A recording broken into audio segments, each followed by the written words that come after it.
لقد امی تھا مگر علم کا دریا بہاتے ہیں. یہ پورا قرآن، اس کے سارے علوم، اس پر لکھی جانے والی ہزاروں تفسیر کی کتابیں اور حدیث کی ہزاروں کتابیں، ایک تفسیر کے اندر جو لکھی گئی روح المعانی، تفسیر قرطبی، امام رازی کی تفسیر کبیر، معارف القرآن، اور جو ہے بہت ساری ایسی ہزاروں تفسیریں ہمارے نبی کے سینے سے نکل کر آ رہی ہیں. ہم دنیا کے اندر جو بھی کتابیں دین کی موجود ہیں وہ ہمارے نبی کے سینے سے نکل کر آ رہی ہیں، لیکن ہمارے نبی نے کسی سے لکھنا پڑھنا نہیں سیکھا.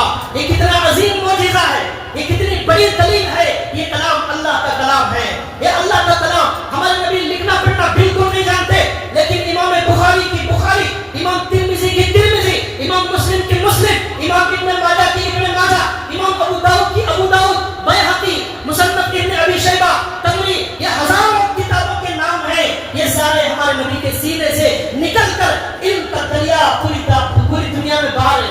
دنیا میں ہر مسجد میں بیان کرنے والا خطیب ہمارے نبی کے علم سے لے کر آپ کو علم دے رہا ہے. ہر مدرسے کے اندر تمام پڑھنے پڑھانے والوں کے پاس جو بھی علم ہے وہ ہمارے نبی کے سینے سے آیا. امام ابو حنیفہ کا علم ہمارے نبی کے سینے سے آیا. امام شافعی، امام مالک، امام احمد بن حنبل کا علم ہمارے نبی کے سینے سے آیا. ابو بکر، عمر، عثمان و علی کا علم ہمارے نبی کے سینے سے آیا. قیامت تک جتنے علماء پیدا ہوں گے وہ جو بھی لکھیں گے، وہ جو بھی بھولیں گے، جو بھی تفسیر کریں گے، کسی حدیث کو بیان کریں گے، حدیث کی تشریح بیان کریں گے، وہ علم ہمارے نبی کے سینے سے آ رہا ہے. وہ علم کا دریا قیامت تک چلتا رہے گا. ہمارے نبی سے بڑا عالم دنیا میں کوئی پیدا نہیں ہوا، لیکن ہمارے نبی نے زندگی میں ایک سطر لکھا نہیں ہے، ایک سطر ہمارے نبی نے پڑھا نہیں ہے. ہمارے نبی پر جب وحی نازل ہوئی، حضرت جبریل آئے، حضرت جبریل نے قرآن کریم جو ہے سنایا، اور جب حضرت جبریل سناتے تو ہمارے نبی کے سینے میں وہ قرآن اترتا چلا جاتا تھا. تو ہمارے نبی بھی ڈر کر کہیں بھول نہ جاؤ زبان سے پڑھنے لگے. اب حضرت جبریل پڑھ رہے انا اعطیناک الکوثر، مثال دے رہا ہوں، حضور بھی پڑھنے لگے انا اعطیناک الکوثر تاکہ یاد ہو جائے. اللہ نے فوراً دوسری آیت نازل کی اور کہا لا تحرک به لسانک لتعجل به ان علینا جمعہ وقرآنہ. اے نبی جب جبریل پڑھے آپ خاموش بیٹھ جاؤ، آپ کو منہ ہلانے کی ضرورت نہیں.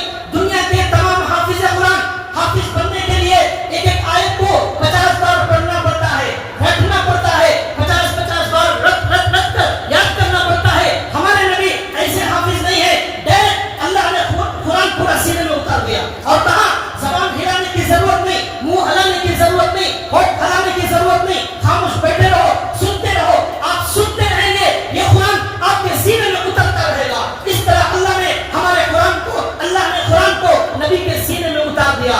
ایک 6230 آیتیں اس طرح جو ہے اللہ نے حضرت جبریل کے سینے میں ڈالا. حضرت جبریل کے سینے سے ہمارے نبی کے سینے میں یہ قرآن منتقل ہو گیا. پوری دنیا کے اندر ایسا کوئی انسان پیدا نہیں ہوا ہے کہ وہ لکھنا پڑھنا بالکل نہ جانتا ہو، لیکن علم کا ایسا دریا بہانے والا ہو. ہمارے نبی نے کہا اوتیت علم الاولین والآخرین، مجھے پہلے لوگوں کا بھی پورا علم دیا گیا، بعد کے لوگوں کو بھی پورا علم دیا گیا. قیامت تک کیا کیا ہونے والا ہے وہ سارا علم ہمارے نبی کو دے دیا گیا.